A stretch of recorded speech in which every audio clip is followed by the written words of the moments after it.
দেশে জ্বালানি তেলের মজুদ পরিস্থিতি স্বাভাবিক রয়েছে বলে জানিয়েছে বাংলাদেশ পেট্রোলিয়াম কর্পোরেশন বিপিসি। সংস্থাটির পক্ষ থেকে জরুরি সংবাদ সম্মেলনের মাধ্যমে জ্বালানি তেলের রেশনিংয়ের নির্দেশনা দেওয়া হয়। নির্দেশনা অনুযায়ী মোটরসাইকেলে দৈনিক সর্বোচ্চ 2 লিটার, প্রাইভেট কারে 20 লিটার, পিকআপ বা মাইক্রোবাসে 30 লিটার পর্যন্ত জ্বালানি তেল বিক্রি করা যাবে। দর্শক, আমরা একটু এ বিষয়ে বিস্তারিত জানবো। আমাদের সাথে যুক্ত হচ্ছেন সহকর্মী রকিবুল ইসলাম মতি। খুলনায় জ্বালানি তেল বিক্রির সর্বশেষ কি আপডেট আছে আপনার কাছে জানাবেন? আমি জানিয়ে রাখি যে খুলনায় কিন্তু তিনটি পদ্মা, মেঘনা, যমুনা, এই যে এখান থেকে কিন্তু তেল উত্তোলন হয় এবং এই তেল কিন্তু খুলনা বিভাগ সহ আরো পার্শ্ববর্তী যে সমস্ত বিভাগ রয়েছে, এভারেজে বলা যায় যে প্রায় 21টা বিভাগ কিন্তু এখান থেকে খুলনা থেকে তেল যায়। খুলনার খালিশ থেকে কিন্তু ডিপো থেকে তেল যায়। তারা কিন্তু বৃহস্পতিবার পর্যন্ত তারা তেল দিয়েছেন এবং আজকে শুক্রবার বন্ধ হওয়ার কারণে কিন্তু আজকে তাদের তেল দেওয়া বন্ধ রয়েছে। কিন্তু যে সংকটটি তৈরি হয়েছে সেই সংকটটি বলা যায় যে এই সংকটটি একটু অন্যরকম একটু সংকট। এখানকার যারা তেল ব্যবহারকারী যারা আছেন তারা কিন্তু বিভিন্ন ভাবে তারা মনে করছেন যে যে তেলের সংকট তৈরি হবে, সেই সংকটের তৈরির আশঙ্কা থেকে কিন্তু এখানে যারা এখন মোটরসাইকেল, প্রাইভেট কার সহ বিভিন্ন যারা তেল ব্যবহারকারী আছেন তারা কিন্তু তেল নিতে আসেন এবং এক ধরনের লাইন পড়ে যাচ্ছে এবং বেশ মানে ভিড় পড়ে যাচ্ছে বিভিন্ন পাম্প গুলোতে।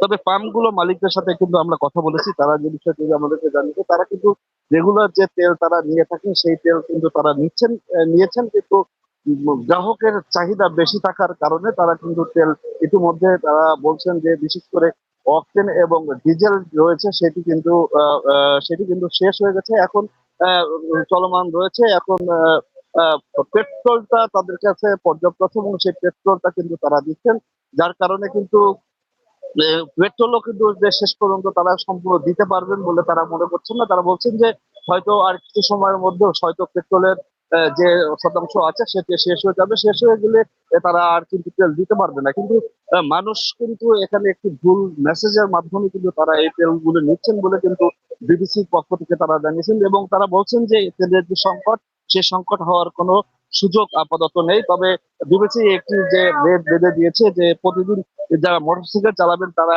2 লিটার করে এবং প্রাইভেট কারের জন্য 25 থেকে 30 লিটার এবং যেগুলো দিয়েছে এই যে তেলের যে নির্ধারিত করে দিয়েছে সেই নির্ধারিত রেটে যদি চলতে থাকে তাহলে এখন পর্যন্ত বোঝা যাচ্ছে যে তেলের যে রেট পড়বে না। তবে বলে রাখি যে মনে হয় যে এই যে মানুষের হুলস্থুল হচ্ছে, এই ক্ষেত্রে আমার মনে হয় যে সাধারণ যারা বলছেন যে তারা মনে করছেন যে তেলের সংকট, এটি সরকারি ভাবে প্রচার করলে যে তেলের আসলে যে সংকট নেই তাহলে হয়তো এই সমস্যা থেকে বেশ খানিকটা উতরাতে পারবে বলে কিন্তু মনে করা হচ্ছে। তবে এর জন্য নির্দিষ্ট একটি ঘোষণা জরুরি দরকার বলে কিন্তু যারা মানুষ আছে তারা কিন্তু মনে করছেন।